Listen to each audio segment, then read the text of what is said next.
I'm Brandon from the Orchard, and I am here with my friend Daniel from the New Old Computer Show. You can check out his link to his channel down there in the description. This is the final video for March and Tosh because it's the end of March, and it also happens to be Easter. So we thought it'd be fun to look at some Easter eggs on some older software and computers, which happen to be full of these little secrets that developers snuck into the apps or into their code. Hopefully there will be some that that you maybe haven't seen before. I know we both encountered when we were going through some lists. We encountered a lot of them that we, at least I didn't know about. So I'm going to be showing some Mac system software and first-party apps from Apple. And then when we're done with this, please be sure to check out the other portion of the video on Daniel's channel, where he is going to go through some exciting Easter eggs in third-party apps from similar era older Macs. And we would appreciate subscriptions on both channels if you enjoy the content, and also if you want to share what if any of these were new to you, if you have a favorite one, if you want to put that in the comments, and especially if you know other Easter eggs that we missed that really deserve to be in here, let us know, because we discovered a lot of them, but I'm sure there are more we still haven't seen. So Daniel, in the process, do you want to talk about what your sort of favorite discovery was? Yeah, no, that's a good question. I'm a bit of a web standards geek, so one that stood out to me, and I'm not sure how interesting this is to a lot of people, but the iCab browser for classic Macintosh, which was one of the contenders back in the 90s for, I suppose, the most standards compliant and amazing browser, has an Easter egg that has to do with the correctness of the HTML code that it's rendering. So that's a neat one. It has an educational aspect to it, and beyond that, I mean, anything that has to do with a little bit of sound and music, sound and animations, even, pretty neat. Multimedia was a big keyword in the 90s, so they definitely leaned into that. Yeah, yeah. And I know you've got one of yours that was that has sound, has music, and it was in an app that nobody would expect to have any kind of music in it. Its purpose is very different, but I won't spoil that surprise. So anyway, All right, let's go here. I'm going to show you my Apple Easter eggs here, and then again, when we're done, be sure to check out the remainder of the video on Daniel's channel. And thanks for joining, Daniel. Yeah, thank you, Brendan, and enjoy.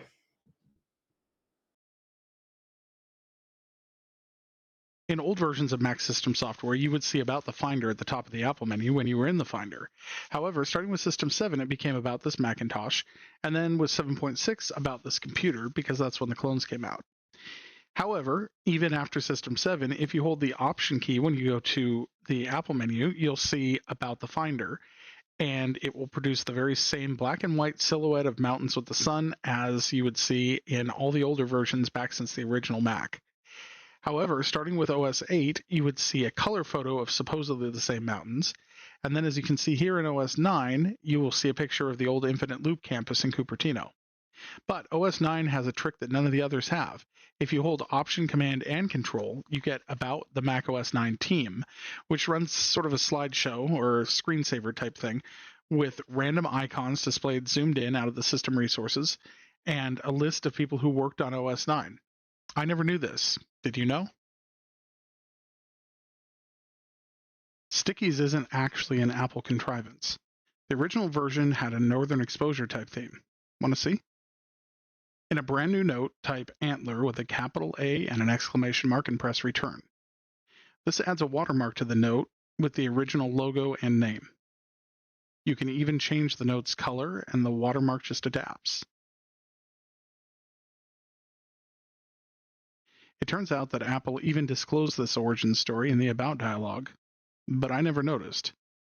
Did you know? I think this is kind of weird. If you type a capital Y with an umlaut over it, which is Option U Shift Y, you get a character that looks like a normal character, except this isn't used in pretty much any language. So the people who made the Geneva font had a little fun. Right now I'm in the TrueType version at 36 point, which doesn't have this little Easter egg in it. But I also have the bitmap versions of certain sizes installed on this computer so we can see the effect. If I change this from 36 to 24 point, I now have a rabbit. Appropriate for Easter, right? If I go to 18 point, I have a sheep. At 14 point, I have a bird on a wire. At 10 point, I have a little tiny Mac.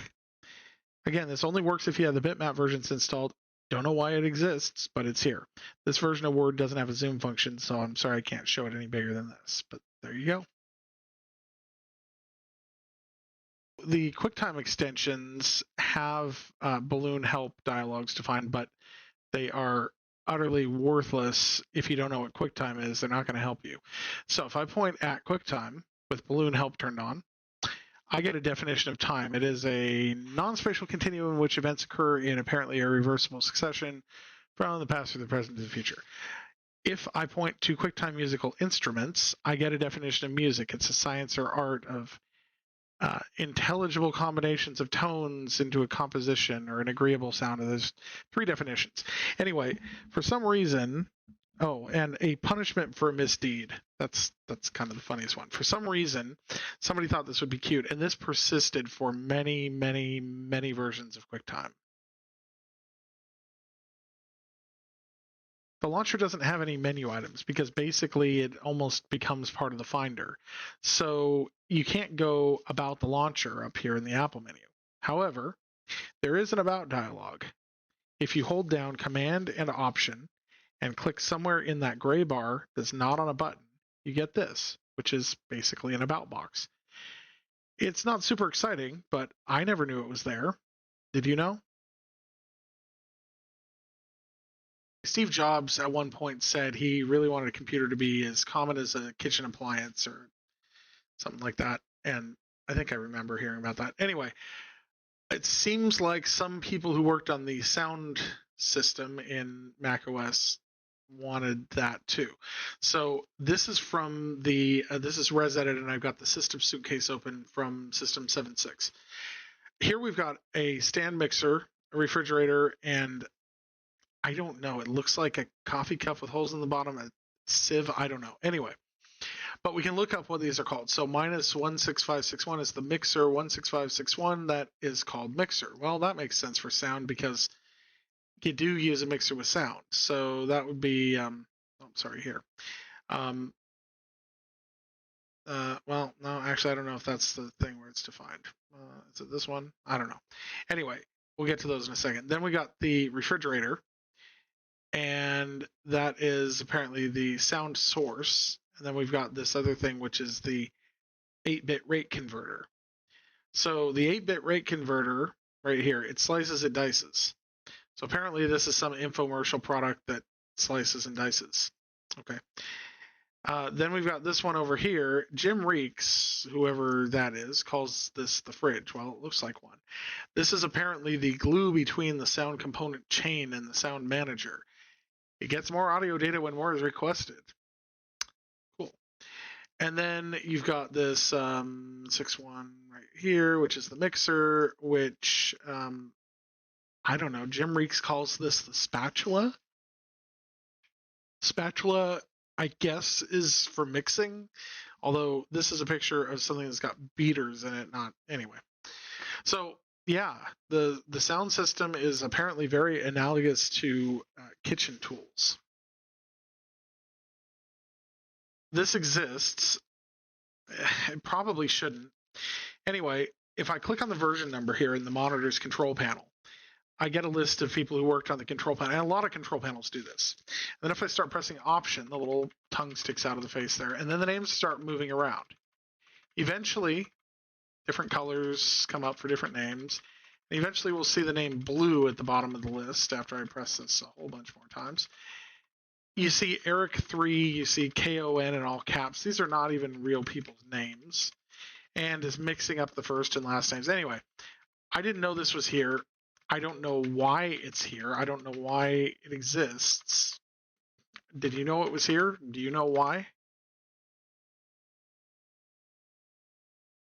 I really like guava, but I have no idea what it has to do with AppleScript. However, they seem to be obsessed.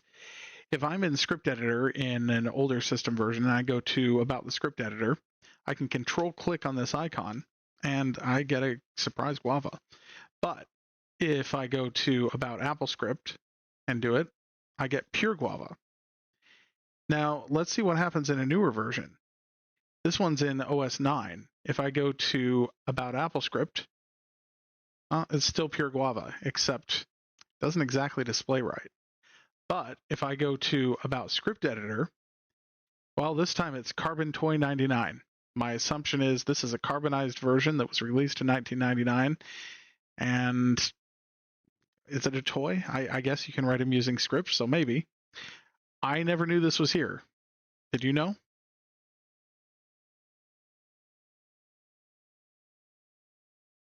Well, this one's pretty weird. The sound control panel makes a sound. Most control panels have a version number in some corner, and you can click on it or hold a key and click on it or something, and you'll see who worked on that control panel. In this one, if you hold down Option and choose any item from this menu, doesn't matter which one, you get this. Wow. And it's a very unpleasant sound, actually.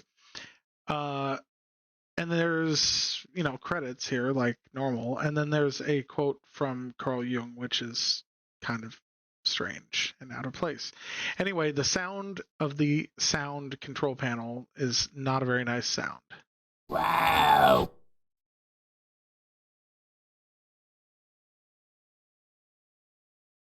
That's it for this list. Let me know down in the comments what you saw here that was brand new to you, because that's what this is all about. Plus, tell me what you think should have been included but wasn't. If it deserved a spot on this list, I'd like to know.